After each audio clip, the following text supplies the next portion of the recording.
Alright guys, welcome back to another Building on the Budget with Inquisitor Senpai. Now what I'm going to do here is I'm going to take this Parmesan, this empty Parmesan container, styrene, lighter, and little bamboo skewers. Now I did cheat. Now this styrene actually is not from the dollar store. I bought this at a hobby shop, but what I'm doing is I'm heating it up right now. Now don't put the flame directly over like I'm doing. I'm just doing it to speed up the process.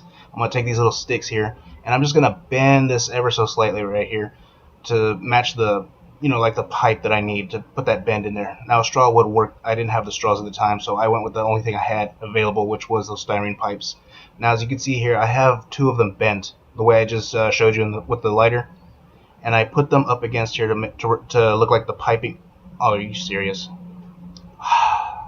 Anyway, I put these I put these up to make them look like the pipes that run in and out of the ground. They put the oil in, take the oil out. Now they're going to go inside here, and I'm going to show you how also these skewers that you see right here, I actually got these at the dollar store. These actually are from the craft section, and I'm going to show you what else you can do with these later on down the line. They're actually really useful. I didn't originally use them just to bend the pipes, but you're going to see what else I used them for. Alright, now what you're going to do is you're just going to take, like, if you have a pin drill or just even something to cut into the pipe, that'll actually make this a little bit easier. That's actually what I'm going to do further up, is I'm going to drill small holes so that way these pipes stop falling over on me. I noticed that they weren't just sticking with the electric tape, and I don't know why I was using electric tape. It was the only thing I had. Screw it. But I found this wire. This is the wire we had from the build before. I'm going to see if we can't use anything else with it. This is basically, I don't have a plan going in on this, and most people don't really have a plan. They just go for it, or at least that's how I do it. Now we're also going to use this styrofoam. Like I said, this is the styrofoam that a lot of people like to dump on because it's, of course, Dollar Tree brand styrofoam. But I'm going to use it on this build because, hey, this is all stuff building on a budget. Dollar Tree budget right here. $5 is going to get you some pretty sick terrain. Alright, now I went ahead and just cut out the circle just so I can have it like more sank into the board. Now I already did trim out these holes, and that's. Hold on. What are we doing? Alright, welcome back. Alright, I went ahead and drilled in the holes here. I had to make it a lot wider. As you can see, I used a pin vise. But you can use anything you got. I also use these, if you can see right here, this little sanding stick that I got from Hobby Town. I just made the hole a little bit wider so this will actually fit in there. See, just like that, easy peasy. Ugh, I do not like how that burn mark looks, but then again, the paint's going to cover it, so whatever. Alright, let's take a look at right here. I got this.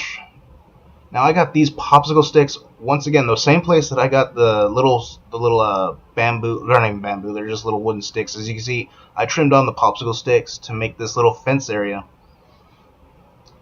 These little sticks that I found in the craft section were very useful.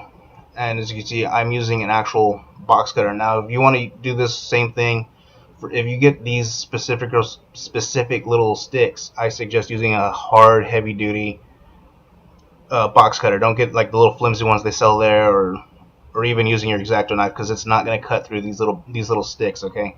Now, as you can see, I went ahead and I actually did this completely by accident. That little road sign, when I was making this fence, I found out that these little popsicle sticks actually split right down the middle if you use your blade. So I cut them as thin as I could and made this little road barrier. And of course, as you can also see, I went with a power line. That little sign is also an extra little popsicle stick that I had. I just cut it down a little bit more. Like I said, these split so easy. And as you can see, all these little added extras are just stuff that comes together when you're starting to build these things. And they really make this terrain pop out, because as you can see, without any of this stuff with it, you just have right here a plain, boring, little silo, all by itself, all by its lonesome. I wish I had friends. But when you start building things, I mean, you don't have to just follow what I'm doing, because all of this stuff is just stuff that I started looking at and like, hey, you know what? That's gonna look like a pretty cool fence. This actually is gonna look like a little road sign that I made, a little road closed barricade. This was This was all stuff that, I mean, when you actually sit down and start looking at a lot of this stuff, you don't start thinking, it's like, well, how's this going to fit? How's that going to fit? You just start going for it. A lot of this is just trial and error.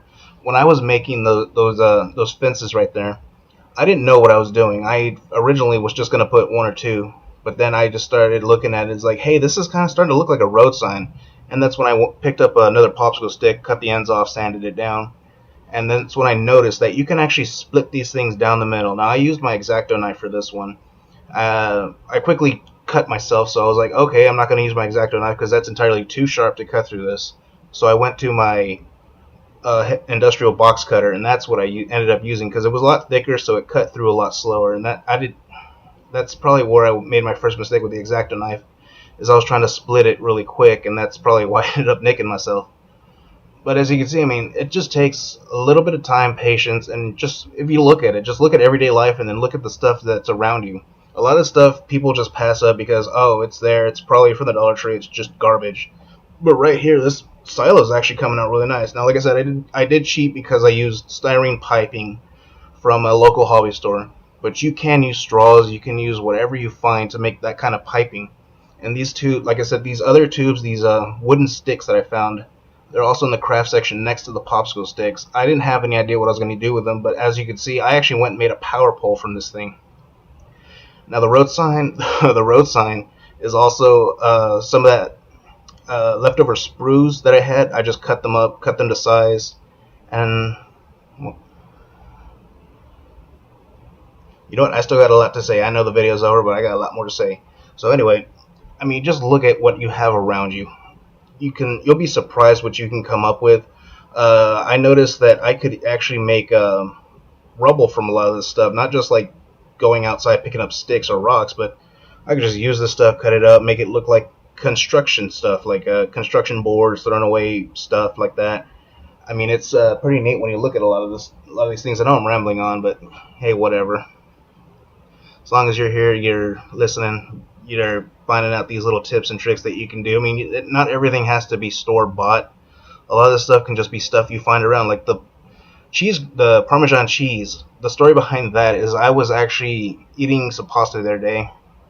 I went to go get me some cheese, Parmesan cheese. I pulled the container down from the pantry, and I was very disappointed to find out that it was empty. But then I started looking, and I was like, you know what? This thing kind of looks like an oil silo.